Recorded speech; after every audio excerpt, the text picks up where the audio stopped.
समुद्र में प्लास्टिक का कचरा दिन ब दिन बढ़ता जा रहा है। हालात इतने बिगड़ चुके हैं कि हर मिनट एक ट्रक जितना कचरा पानी में जा गिरता है।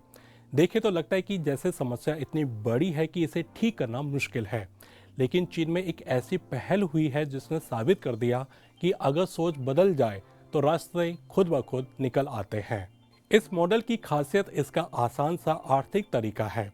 जमीन पर प्लास्टिक की एक बोतल 3 रुपए में बिकती है, लेकिन समुद्र से निकली वही बोतल 20 रुपए में खरीदी जाती है, यानी 7 गुना ज्यादा। इस वजह से मछुआरों की आमदनी महीने के 2000 से ज्यादा युआन, तकरीबन 22 से 23,000 रुपए बढ़ जाती है। ये तरीका लोगों की जरूरत को पर्यावरण की जरूरत से जोड़ देता है। मछुआरे हर दिन समुद्र में रहते हैं, इसलिए वही इस समस्या को सबसे पहले देखते हैं और अब वही इसे हल करने में अहम भूमिका निभा रहे हैं। मछुआरों पर समुद्री प्रदूषण का असर सबसे ज़्यादा पड़ता है। प्लास्टिक की थैलियाँ और बोतलें रास्ता रोकती हैं, जबकि समुद्र में घूमते छोड़े हुए जाल, जिन्हें घोस्ट नेट कहा जाता है, नाव के पंखों में फंसकर मोटर को खराब भी कर देते हैं। कई बार मछुआरे घंटों पानी में फंसे रह जाते हैं। ये कार्यक्रम उन्हें मजबूर नहीं बल्कि समुद्र के रक्षक की जगह देता है। कचरा उठाना अब सिर्फ मेहनत का काम नहीं बल्कि गर्व का काम बन गया है। जब मछुआरे समुद्र से ढेरों जाल और प्लास्टिक वापस लाने लगे तो पता चला कि किसी के पास पुराने मछली पकड़ने वाले जालों को रिसाइकिल करने की तकनीक ही नहीं है। यह उद्योग में एक खाली जगह थी। आयोजकों ने इंतजार नहीं किया, उन्होंने खुद फैक्ट्री बनाई और इस कठिन प्लास्टिक को रिसाइकिल करने का तरीका विकसित किया। यही असली नवाचार है, जहां दूसरों को दीवार दिखे वहां रास्ता ढूंढ लेना। आज समुद्र से निकला प्लास्टिक बिल्कुल भी बेकार नहीं जाता।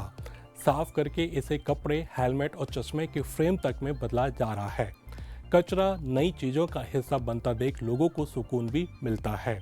जैसे समुद्र कह रहा हो कि अगर हम चाहें तो उसके घाव भर सकते हैं। इस पहल ने लोगों की सोच में एक और बदलाव लाया है।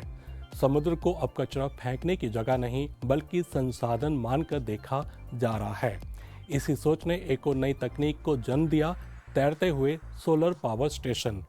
पानी की सतह जो कभी कूड़ा डालने की जगह समझी जाती थी, अब बिजली बनाने के काम आ रही है। थाईलैंड जैसे देशों में ये तरीका काफी सफल भी हुआ है। ये बताता है कि पर्यावरण के संकट असल में नई तकनीक और नए विचारों का मौका भी होते हैं।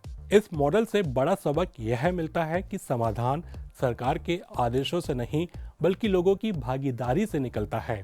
जब समुदाय, कमाई और तकनीक एक साथ जुड़ते हैं तो नतीजे वाकई बड़े होते हैं। इसी वजह से संयुक्त राष्ट्र ने इस पहल को अर्थ चैंपियंस सम्मान दिया है।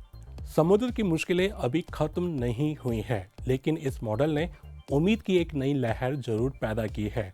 यह पहल दिखाती है कि बड़ा बदलाव उन्हीं हाथों से आता है जो हर दिन समुद्र को छूते हैं और उन्हीं दिमागों से जो कचरे में भी संभावना देख लेते हैं। समस्या बड़ी है, लेकिन इंसान की कोशिश उससे भी बड़ी हो सकती है। तो ये था आज का खास कार्यक्रम न्यूज़ फोकस। अभी आज्ञा दीजिए, अगले हफ्ते फिर मिलेंगे इसी समय। नमस्ते।